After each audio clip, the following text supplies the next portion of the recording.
13 নম্বরে দেয়া আছে স্বাভাবিক সংখ্যার বর্গের সেট। এখন এটাকে অনন্ত সেট হিসেবে দেখাতে হবে।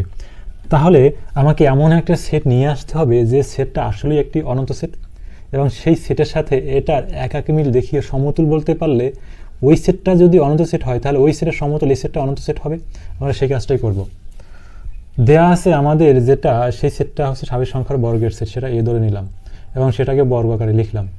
আর একটা সেট নিয়ে আসলাম স্বাভাবিক সংখ্যার সেট এন। এই সেটটা কি অনন্ত সেট না?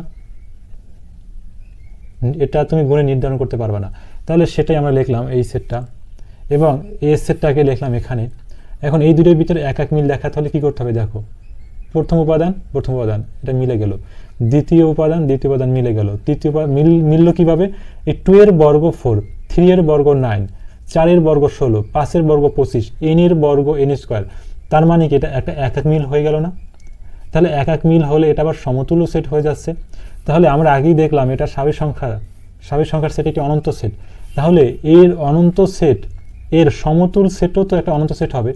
দেখো n একটা অনন্ত সেট, তাহলে n এর সমতুলকে এ, সেও একটা অনন্ত সেট হবে। একাক মিল আছে এখানে, দেখো এটা কিন্তু এক মিল। একাক মিল যে সেটের ভিতরে থাকে সেই সেটটাই সমতুল সেট। কেমন?